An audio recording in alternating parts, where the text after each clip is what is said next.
Okay, I'll make a start. So, good afternoon, everybody, and thank you very much for coming to the meeting. I'm Isabel Hunter, I'm the Chief Exec of Libraries Connected, and I'm really delighted to welcome you to this. A warm welcome campaign is something that's very dear to my heart. So, Libraries Connected and libraries have been part of the campaign since it started 3 winters ago, and I'm really chuffed to say libraries are about 25% of the network, which is growing all the time. So that's really brilliant that libraries have really stepped up and been part of this. And I know that this kind of work has become increasingly important for libraries as well. So today is a chance to find out more about the Warm Welcome campaign and the plans for the winter ahead, and also how the campaign is evolving with a focus not just on warmth and in the winter, but on year-round support and also kind of the warmth of friendship. So an equal focus not just on tackling the impacts of fuel poverty and food poverty, but also on tackling social isolation. Because as I'm sure you all know, evaluation of the last 2 winters of Warm Welcome campaign, the evaluation has shown that the campaign's work to tackle isolation and loneliness has been really, really powerful, equally as powerful as the work to tackle the issues of cold and lack of home heating. So without any ado, I'm going to hand over to David Barclay. So David's the campaign director for the Warm Welcome campaign. And David's an amazing guy. He's very much the driving force behind the whole campaign and has really brought together not just libraries, but also a whole amazing range of grassroots and community organisations to form their network. So, David. Thank you so much, Isabel, and thank you everyone for having me. It's brilliant to be with you and to see such great turnout. We've been saying today feels a bit like, back to school, start of term type of vibe. So I'm grateful that you would make time this afternoon for this conversation. Yeah, it's a pleasure to get to tell a little bit of the story for those that might not have heard about where Warm Welcome has come from, but also to look ahead and to share with you some of our plans for this coming winter. But also, I'm really here partly in listening mode as well. I'd love to hear about what you are planning for this winter, and some of the questions or concerns or hopes that you might have, and to think together about how we can join forces to support people and communities through the coming months and beyond. So I'm going to start off just sharing a few slides, and I'll aim to speak for 10 to 15 minutes or so, sharing some of the key bits of the story of the journey, and then we'll make it pretty conversational and we'll open it up to your questions and thoughts. So here we go. I hope you can all see that okay. So Warm Welcome started 2 years ago now, and it came from a conversation that summer about the likely impact of what at that point were very steeply rising energy bills and the impact that that was going to have, particularly on lower income families the following winter. And it was clear to us at that point that warm spaces were going to be a thing. But what wasn't clear was whether anything was going to happen nationally to support community organizations to be warm spaces and to do that work really well and really sensitively.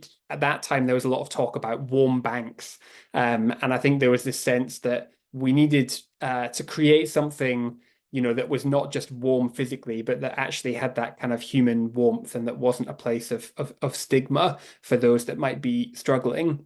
And so out of that initial meeting and conversation, I ended up having lots of discussions with different people, different kinds of organizations. And as Isabel said, Libraries Connected got involved very early on. And there was a real spirit of collaboration that all of these different organizations, whether they were religious organizations, charities, library groups, other community organizations, businesses, government, a sense that none of us on our own could tackle the kind of cost of living crisis, but that actually if we work together, we could potentially do something really exciting to support local people and organizations. So that's what we decided to do. And what we wanted to do was create a coalition, create a network of warm welcome spaces, which would look and feel different in different places. So some of them might look a bit like this picture, but others of them from the start, we hoped would look a bit like this. This is a library in East London that we worked with last winter with an organization called Red January, who specialize in helping people be physically active in through the winter, and particularly in January. And we partnered up with East Ham Library to run a session with Red January last winter. So what unites these different spaces? Well, when we started, we set some very simple criteria as to what counted as a warm welcome space. And for us, any organization that has a space which is warm, which is welcoming, which is safe, and which is free to enter, counts as a warm welcome space. So if you have one of those spaces, you can register with us on our website, which is warmwelcome.uk. And we wanted to create as broad a tent as possible. Obviously, within that, there's all kinds of other things that spaces might be doing. You know, they might be really thinking about how they can be inclusive of different groups, people with disabilities or whatever it might be. But for us, we wanted to create this really broad coalition, this broad tent. So those are the kind of fundamental criteria. And then, as you've already seen, the different spaces will look and feel different in different parts of the country. So a few stats to help you understand where we've got to. Over the last couple of years, we've been building that coalition, and we now have a network of around 4,000 registered warm welcome spaces. And like I said, they come in all shapes and sizes, you name it, and we've got it within the network. About 25% of those, just over 1,000, are libraries. Which we're really proud of. And we love telling the story of all the amazing things that libraries are up to. We did some research with University College London recently that discovered that 62% of the UK population now live within a 30-minute walk of a registered warm welcome space. And that was a really exciting moment for us because it was a symbol of how far we've come in 2 years to go from nothing to a network that can claim that. But also it shows us what we still have to do together. Because for me, I want to live in a country where 100% of the population have that kind of access to thriving, inclusive, sustainable community spaces. So that's the kind of mission that we're on together now over the coming years. Last winter, our spaces collectively hosted over 2 million individual visits, and there are about 120,000 per week people using the warm welcome spaces.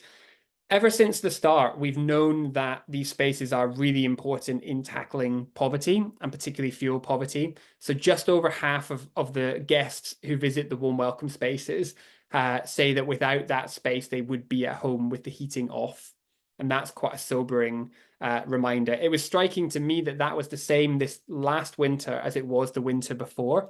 I think we sometimes can have a bit of a narrative that the cost of living crisis has kind of got better, or certainly energy prices are a bit lower than they were 2 years ago. But we know that actually the cost of living crisis is still very much a problem, and lots of the specific support for people has in fact gone down or disappeared over time. And that's something we might want to talk about a bit later. But then, as Isabel mentioned, the thing that we really learned from running Warm Welcome is this idea that people come for the warmth, but they stay for the welcome. And so before coming to the space, 42% of guests said that they always or often felt lonely. But since coming to the space, that number drops to just 8%. One of my favorite things is to see local Warm Welcome spaces really claiming our collective data as part of their impact. And so one of the things I'd really encourage you to think about is on our website, you can find lots of our data. We've done surveys of guests and people running warm welcome spaces. And so there'll be lots of stuff that you might be interested in there. And I think that every organization that's involved in Warm Welcome should legitimately claim, this kind of impact as part of what they're doing. And to be able to talk about that, to demonstrate the value of what your organization is involved in. I'm sure you'll all be doing that in different ways already, but hopefully Warm Welcome can be another string to your bow in terms of how you talk about and evidence the value that your library has. So we, after this last winter, we went through a process of really thinking about our strategy as Warm Welcome and what we're here for. And Isabel mentioned this earlier, that what we realized is that the vast majority of our registered spaces are not just open in the winter. In fact, when we asked them towards the end of last winter, 97% of our spaces said that they were going to stay open after the winter. And so for us, it's no longer just about warm spaces during the winter. This is about the power of community spaces made by and for everyone. And so that's why our purpose now is quite broad in that sense. It's about unlocking the power of those community spaces towards this vision of a more deeply connected society. And that's really at the heart of our work now. How we do that are these three strategic cornerstones. So it's about creating communities of connection so we can connect spaces to each other, we could connect them to partners, we can work with partners regionally and nationally to support local spaces. The second thing we do is we resource spaces. So again, we work with partners, whether that's businesses, whether that's funders, who might have something useful for local groups, whether that's funding or volunteers. We had a flagship partnership last winter with the Rotary in GB in Ireland, and Rotary encouraged all of their local groups to get out and volunteer in warm welcome spaces, and they used our map to find those spaces where they might be looking for volunteers, and then they made those local connections. So that was really exciting. And then we're also about telling the story of warm welcome for positive change. And again, there's been lots of examples of how we've worked really closely with libraries to do that. One of my big highlights of last winter was getting to visit a library in Port Talbot, which was doing so many interesting things. They had a group for young parents. They had a coffee event every week specifically for refugees and asylum seekers. They had a craft group going on, and we got Michael Sheen, the actor, to come along to this library. Obviously, Port Talbot is his hometown, as you may know, and we got BBC Breakfast to come down and film it. And it was such a privilege to get to just be part of showing off what that library was doing and how it was really a huge community resource in that place. And Michael really loved his visit there. So we always love doing stuff like that, and we'd love to do more this winter to showcase what your library might be up to. And then obviously there's that point at the end for us about being a sustainable, inclusive and trusted organization. That's the kind of undergirding of everything. Plans for this winter. I already mentioned that we have 62% of the population within a 30-minute walk. Our mission, not just this winter, but for the next few years, is to drive that number up to as close to 100% as we possibly can. And so what does that mean? That means encouraging as many spaces to register with us as possible. So if any of you are sitting here on this call thinking, oh, I wonder if my library is registered already with Warm Welcome, or if we're on the map, you can go to our website, warmwelcome.uk. You can look at the map, you can type in the postcode or the area of the country where you are and see whether your library is there. And if you're not, or if you need to update your details, you can register, you can log in, and then you can get yourself up there. We also have a launch event happening online on the 3rd of October, so just over a month away, and it's going to be co-hosted by myself and Isabel. So you'll get, if you enjoy today, think of it as a taster for that big public launch event. We'd love for you to come. We'd love for you to invite people to come along. And one of the things we're going to be showcasing in that launch event is the breadth of support for warm welcome spaces. And we've got this idea of what we're calling the 100% pledge. And this is that idea of how do we publicly demonstrate that there are so many different organizations, so many different people that want to be part of this movement towards connecting people in our communities. And so that 100% pledge, we are encouraging as many organizations as possible to kind of take the pledge to say that they are part of Warm Welcome and that they want to be part of 100% of the population having access to great community spaces. So I'll come back to this towards the end of the session this afternoon, but we're encouraging people to take little videos talking about how their organization is part of Warm Welcome, and I'll show you a couple of those videos later if we have time to show you what I mean. And then the final thing to flag is this winter, for the first time, we're going to have a Warm Welcome week in January the 20th to the 26th. That is January 20th is sometimes known as Blue Monday. and it's seen as the kind of one of the hardest times of the year, the saddest time of the year. And we want to turn that on its head and use that week to really demonstrate and shout about what community groups and warm welcome spaces are doing to help people get through the winter. So again, we'll be looking to do lots of media work. We'll be focusing some of our partner organizations on that, and really using that to kind of tell the story of warm welcome. So I think that's pretty much it for me for now. I'd love to take any questions that you might have, first of all, about warm welcome. And then I'd also love to pose a bit of a question to you about how you're thinking about this winter and what you might be planning, how that might be different or similar to what you've done in previous winters. But why don't we start off with any questions that you might have for me about warm welcome?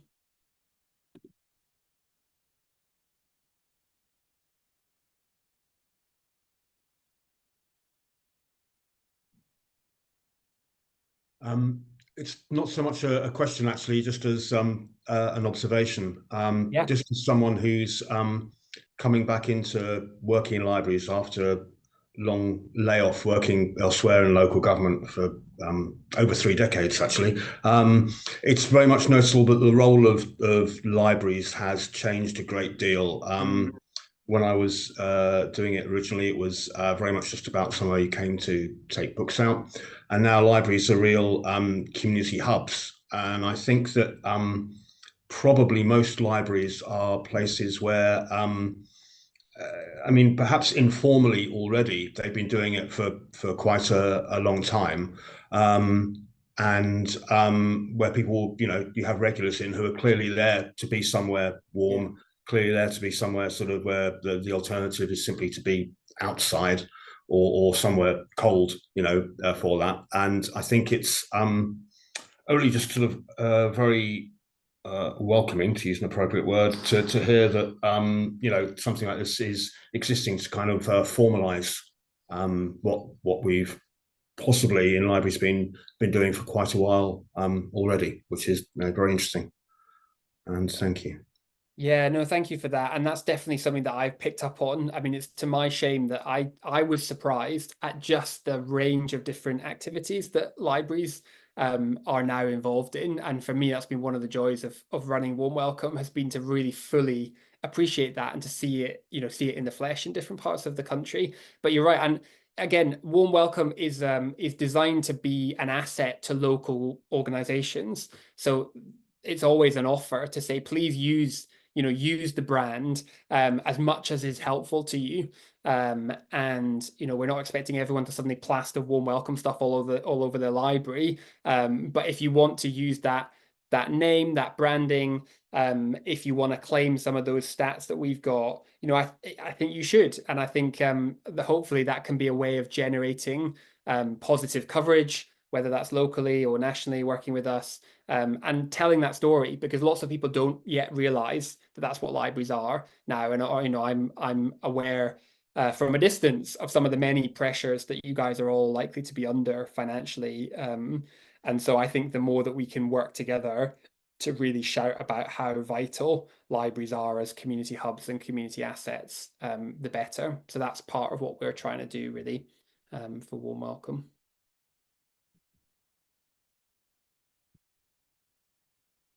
I'm seeing a couple of questions coming in on the chat, which is great. I should have said that. Feel free to put questions in the chat if you would like to. So I can see Naomi from Somerset, which is, I'm in North Somerset, so you're just down the road.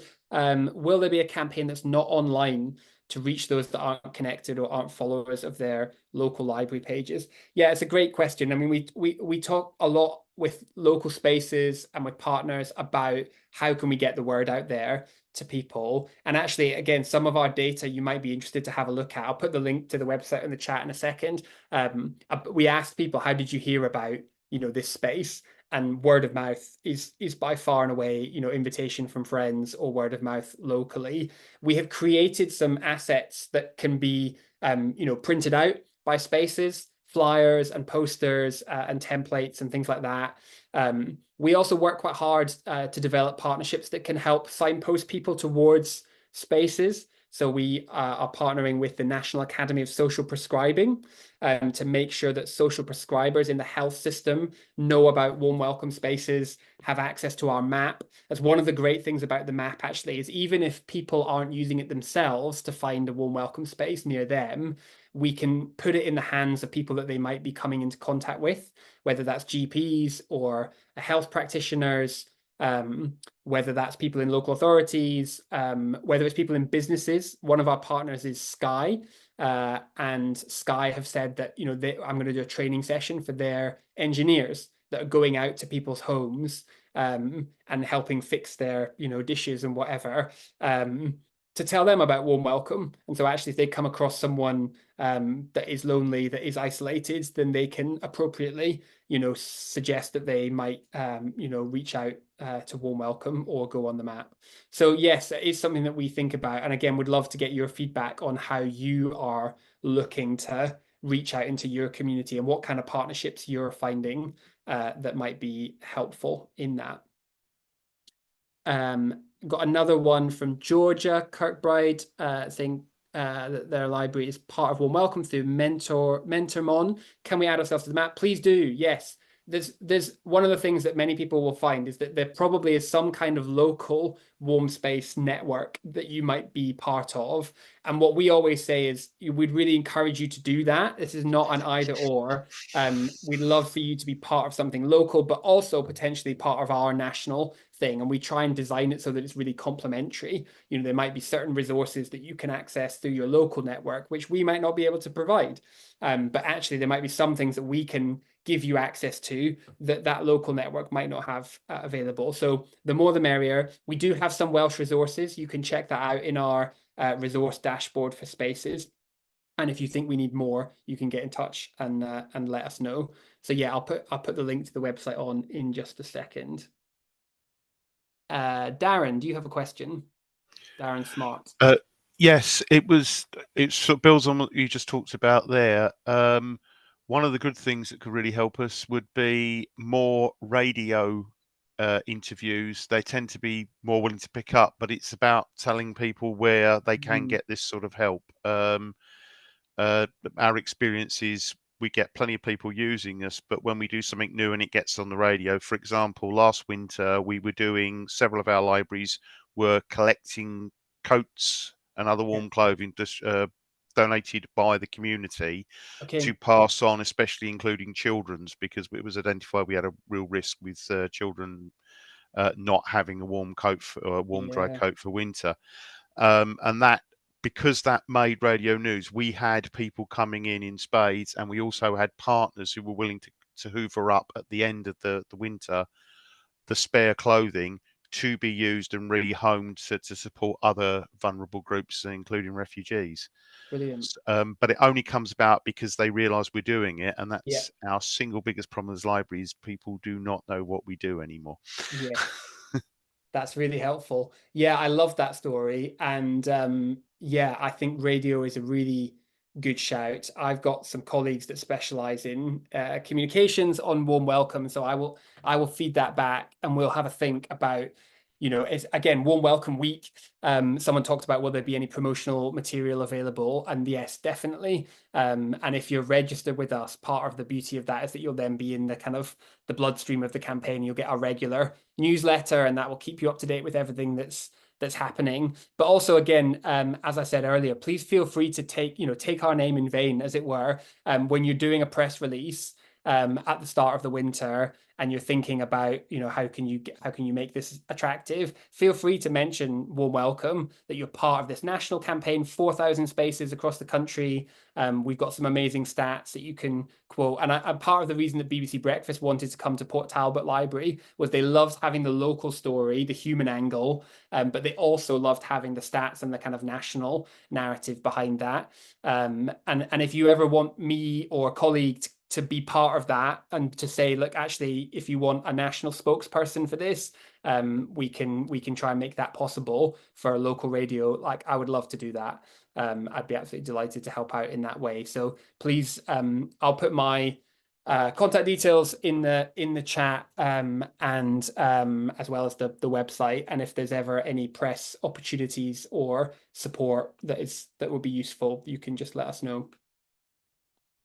And you can also direct that through Libraries Connected too, because we've got a really good relationship. Our comms guy, James Gray, has got a great way of working with David and his colleagues, so we can make sure that's really joined up.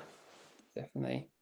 I'm seeing another questions in the chat, which are helpful. So Ruth, is provision of drinks, food an essential prerequisite for being a warm space listing on the map? No. The only essential prerequisites are the ones that I shared in the slides, which is it's got to be warm, it's got to be welcoming, it's got to be safe, and it's got to be free to enter. So I suspect all of you will tick all of those boxes. And like I said, people that want to do additional things like food and drink, co-working spaces, whatever it might be, are welcome to do that. And we've got different tools on the map where you can advertise what you're doing, but it's not a prerequisite to being on the map. Will there be new images for marketing, or are they the same as last year? Yeah, we've got various new images that will be coming out as part of the campaign. And again, we always love to use images from local spaces. So if you've got really great photos or video footage from your libraries being warm spaces, we love doing that. If you go on our website, we have a blog there where we are regularly doing kind of spotlights on particular spaces and telling the story of what that space is up to, and that's also a great way for us to get stories and images from different spaces. Cool. I'm just having a little look in the chat. Partnerships with local GPs, that's brilliant. Yeah, I really think connections between community spaces and health system is a huge area of potential. So if you haven't had a chance to try and connect with your health service locally, the health system is now organized into what's called integrated care services in regionally. So different parts of the country have an integrated care system, which is an attempt to try and bring different aspects of the health system together. So you might, if you don't know what your integrated care system is in your part of the country, you could have a little look online, and there might be some ways that you can reach out and ask about social prescribing, would be my suggestion. Or you can even just go into a local GP and ask about social prescribing, and try and get yourself on their radar. There's a question here from Jackie Manners. Are there any ideas about how we can help people who may be within 30 minutes walk of a warm welcome space, but who may be housebound or can't physically walk there? These are people who may be at great risk of fuel poverty, particularly if they're at home all day and can't afford to heat their homes. Transport can be problematic or non-existent. Yeah, it's a really good point. I can see people have replied to that already, which is great. That is a really tricky one. And again, this is where I think partnership working locally is really important. So I've heard of spaces which have had volunteers that have helped people to get from their homes to the local warm welcome space. That's been particularly effective where the issue isn't physically that they're unable to get there, but that in the winter they don't want to go out in the dark, for example, or they're worried about falling over. So there are examples of those kind of schemes. There are organizations that will go out to people's homes. I can totally understand if you're running a busy library service, you're not going to be able to send your staff out to people's homes. But I think, again, thinking about how you could partner with other organizations that might have that capacity might be a really important thing to do. But it is, you can, there are things in terms of online groups that people might be able to join. Yeah. And good, I think one of the things that I've loved seeing libraries do is really, in a sense, open up this space to local volunteers and to local groups, so that it's not all down to the library to run everything. But that Port Talbot example, the coffee morning for refugees and asylum seekers, that was a local group that wanted to run that, but they were looking for somewhere to hold the coffee morning, and the library reached out and said, you'd be more than welcome to have our space. for free. And so I think once you've built up that dynamic, you can kind of have that conversation with the volunteer groups. You know, if you're running a craft group, you can ask people, do you know of folk that might be particularly lonely or isolated? What do you think? Are there ways that we could reach out to them? You can kind of get that conversation going that way. Has anyone got any other questions? Or if you're running out of questions on Warm Welcome, I'd love if anyone wanted to share anything that their library is really planning for this winter, and how that might be different or similar to what you've done in the past. Just before we do that, Isabel. Yeah, I just wanted to ask everyone in the virtual room a question. Actually, it was something we were discussing, David, before the meeting. So whether in light of the reduction of the winter fuel payment for pensioners, whether libraries have also got plans through your local authority to help older people access their benefits and to check that they're getting what they needed. I know libraries sometimes take on this role around other things, but have any of you been part of plans formulating, especially around older people, pensioners this winter?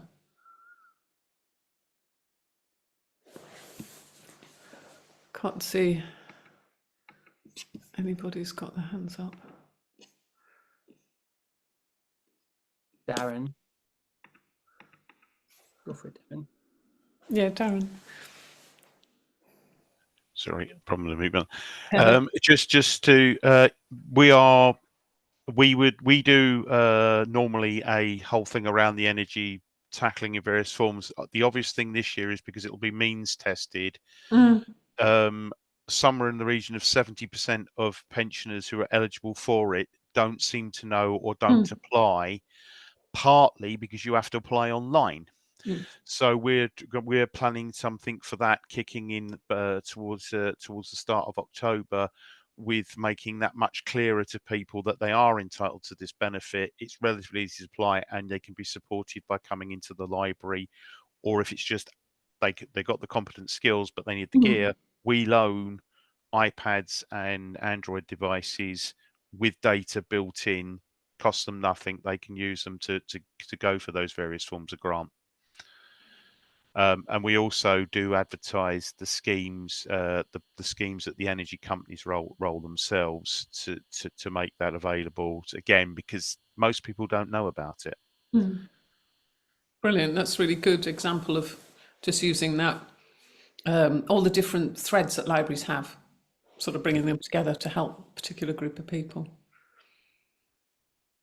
And I think that's one, if you haven't yet had a conversation with your local authority, that's a really great big question to be asking. And so Carolyn Kennedy has put in the chat about the Household Support Fund, because we were also talking about that. It looks like that's definitely going to be extended.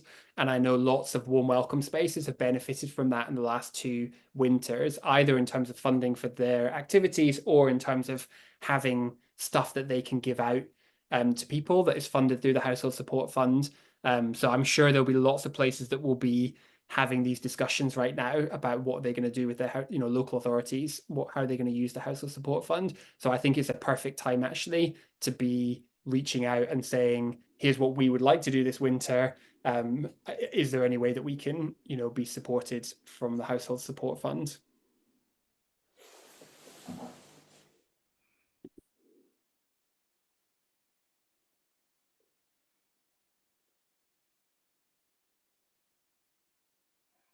Yeah, a couple of examples of tech help sessions. Yeah, that's great. And pension credit information. Yeah, that's one that, again, I think there's going to be quite a lot of focus on that this winter because of the level of coverage that the winter fuel allowance has got. I suspect the government will want to be seen to be quite proactive in encouraging people to apply for pension credit. And so again, I think that would be it. I'd love to, if people have experience of that and think it's been successful, for example, that would be really interesting to hear about, and could be, again, like one of those stories that we could write up for Warm Welcome to talk about what is the value of having these community spaces accessible to people, and how can that support all kinds of different positive kind of agendas.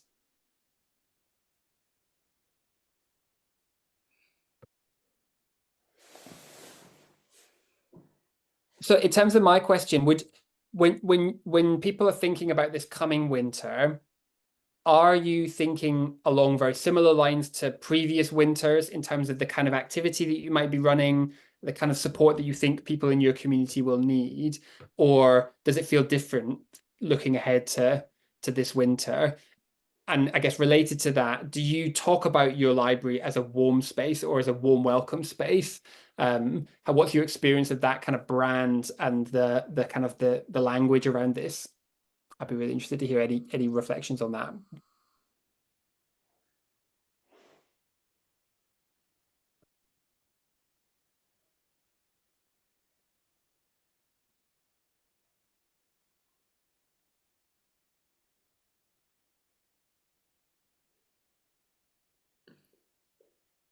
Anyone got any thoughts on that? I think one of the things that I've become aware of is that libraries have become much more sort of integrated with both other parts of the council that are working with people either who are homeless or different groups of people or different areas of vulnerability, and also much more proactive in terms of partnership working, reaching outside the local authority to engage with voluntary groups. And I think there's a growing list of ways in which, you know, local authorities, and we've seen from what other people have put in today, have worked, you know, both internally and externally to try and meet those demands, and as part of the changing role of libraries. So it's very interesting to see that, and I think that will continue. And I think people will probably try and do it in a practical sense to as best they can in terms of the physical nature of their own libraries and all the restrictions around that, but also as a form of, you know, signposting to other agencies, so that they can try and meet those increasingly high and increasingly complex demands that are put on board. Yeah, that's really helpful. Yeah, and as I said, one of the things I love to see is local groups making use of warm welcome to support that partnership working. When we started the map, the idea was very much that we'd have a map so that people who might need a warm space would be able to find one on the map. But actually what we've realized in lots of parts of the country, organizations are using the warm welcome map to coordinate support in their town or their city or their part of the world. And that's really encouraging to me as well, because some of these connections are kind of obvious in some ways, but maybe don't always happen, like between churches and libraries, for example. You know, those are the two biggest groups in terms of warm welcome spaces. But even just reaching, you know, using the map to have a look at what's going on in your area and thinking about, you know, potentially reaching out to those other registered warm welcome spaces, if they're in a Methodist church or church, you know, wherever they might be, and just saying, hey, I see that you're registered on Warm Welcome too. Here's what we're doing at the library over this winter. You know, if you wanted to get involved or if you wanted to signpost people to come to our services, that would be great. We'd love to be able to signpost people to what you're doing as well. I think that kind of connectivity can lead to all kinds of interesting, you know, outcomes and conversations and partnerships. Darren?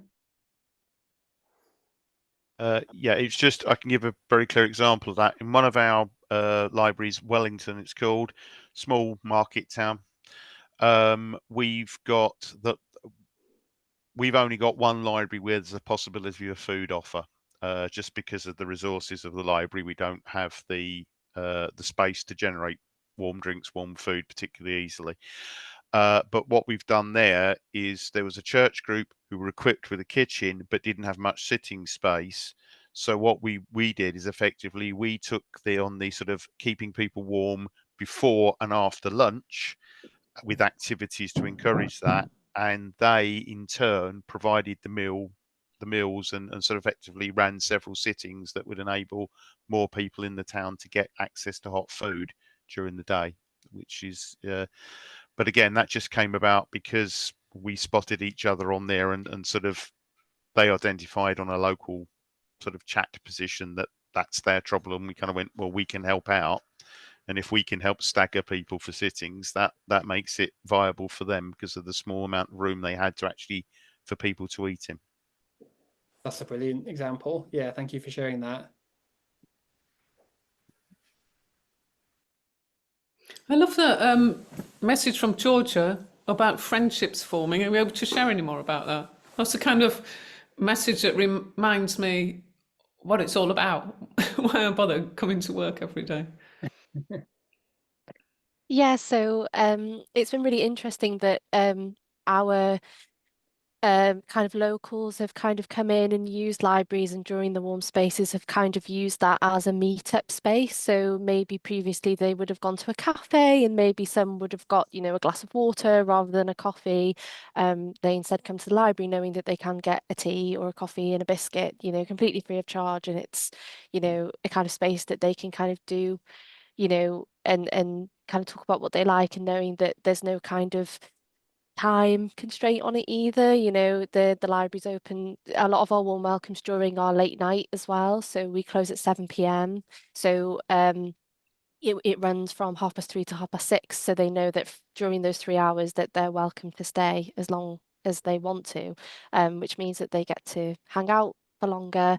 And it's some of the kind of things that they have kind of talked about. Sometimes they include us in those conversations, which has been really nice. And they've been, really positive, and you've been able to see those friendships form, and how that group has accidentally become a bit of a support group as well for those individuals, and how it's become quite personal between the group, which is really, really nice, and has become a bit of a lifesaver, for them really. So yeah, that's the biggest positive we've seen through Warm Welcome, definitely. Well, it's amazing. It's amazing the power of the simple cup of tea and a biscuit. Definitely. Oh, it's lovely. Really Thank nice you for too. sharing that, Georgia. And great, Karen. Thank you for sharing what you've done in the chat as well. I don't know if you're able to come off mute and just talk about that, because it sounds really interesting what you're up to. Hi. Hi there. Yeah, just want a little bit more info on it. It will be a similar offer to last year, and we found that a lot of the activities we were offering, I'll face my camera, I've got two screens here, sorry. A lot of the activities were popular, and we've kept them running throughout the year. So we have people popping in doing jigsaws. We've got quite a wealth of jigsaws that people have donated because of that as well. We're part of the data bank scheme, and we do have digital IT buddies helping people as well. So that continues throughout the year. Also, did I put that? Oh yeah, the adult craft workshops, they're quite popular. They're not in every library, but there's quite an offer range of activities across each library. So there is something happening everywhere. It could be once a month, or some cases it is weekly. We did have the warm clothing, hats, scarves, gloves, socks, heated blankets, and some small heaters. I'm assuming that came from the Household Support Fund. We're fortunate that we're part of the corporate winter warmth meetings, so they do see us as a good venue to access people and to get things to people as well. So that was pretty much everything we were doing last year, and we've continued to do. Brilliant. Thank you so much, Karen. Sounds great.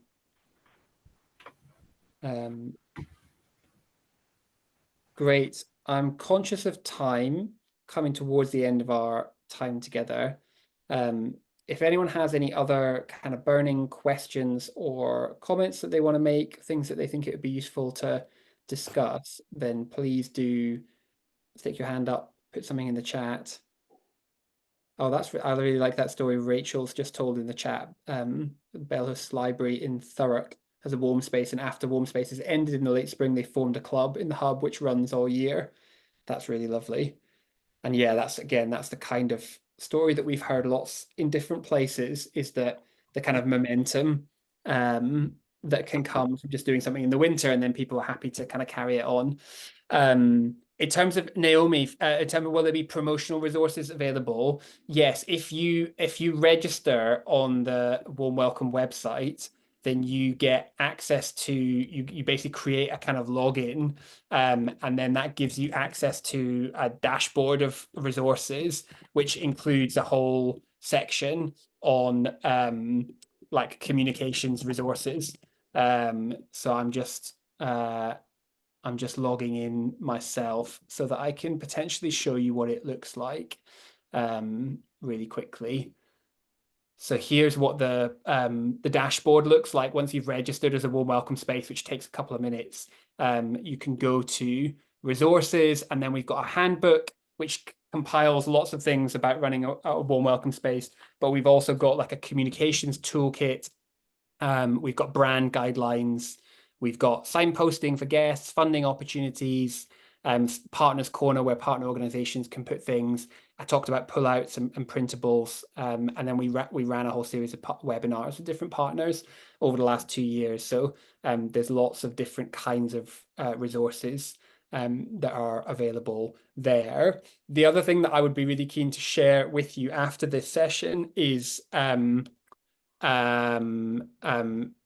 stuff to do with the pledge. You know, I mentioned the 100% pledge, and we've got some specific kind of brand guidelines and tools and things related to the pledge.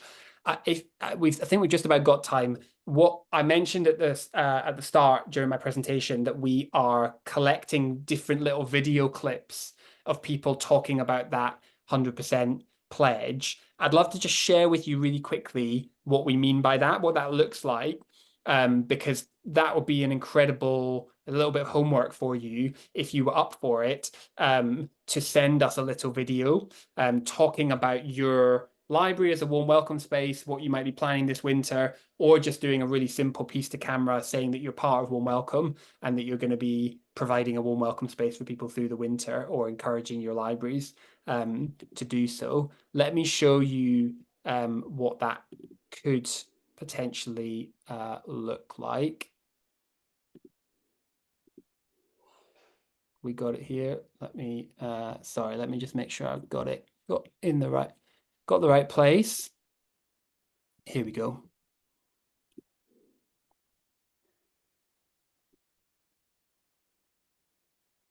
Oh, did I? Yeah, right. So we had one video. I'm Khaira Mohammed, and I work with Israel UK and the Share Community Project. So today, we're here every Monday. We have various activities, creative activities that are happening throughout every Monday. Today especially we're doing stone painting. The ladies absolutely love doing creative art. They're here, they make new friendship, they come out of isolation. It's just so nice for them just to be together, enjoying a morning and talking to each other as well. Hi there, my name's Bobby, and I've been coming to this hub, Women's Enterprise, for about 2 years now. And alhamdulillah, over the years it's been so growing into us that we've got so many different activities that we come in, and we look forward to it so much that it's like our second home. Everybody around here is like a kind of a family member now. We give hugs and kisses, and alhamdulillah, it feels like a home. So that was a really lovely video that someone sent in, which we're really excited to share. And then, so if you wanted to, you could do a video like that and really showcase what your library is up to and hear from some people that are involved in it. Or if you wanted something a bit quicker and simpler, you could do this. I'm John Knight from the Together Coalition, and we've been proudly partnering with Warm Welcome for the past 2 years. And for this year coming, I'm joining the 100% pledge so that every single community can find heating and meeting near them. We'll make sure that every Together Coalition partner is aware and supporting of the campaign, and we'll make sure that as many community spaces as we can register. There you go. So a couple of different kind of options there. That was John on his phone. Probably took him a couple of minutes, just saying, here's who I am, here's the organization, we're taking the 100% pledge, we want to be part of it. That would be incredible. If you wanted to go even further and do that kind of little video showcasing your space, that would be absolutely incredible as well. And I will share after the session a little document with a kind of brief as to what that film could look like and how you can get that to us. So hopefully that's helpful for people. Fab. Any questions about any of that?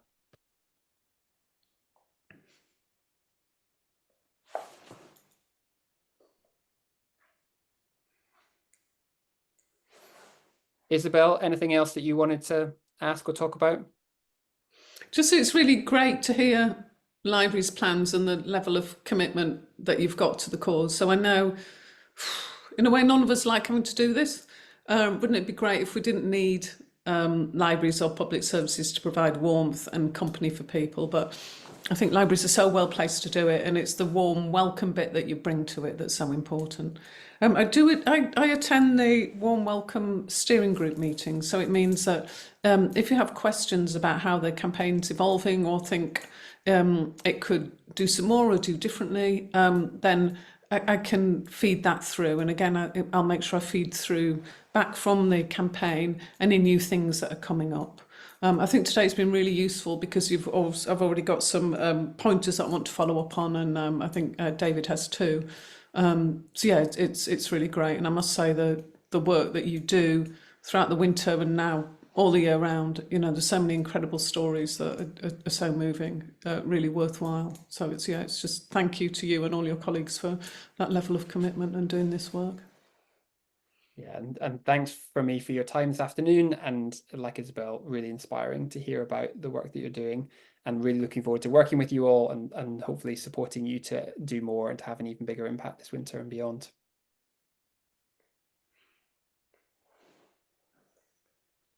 Thanks, everybody. Thanks very much. Thank you. Thank you. Thank you. Bye for Bye. now. Bye.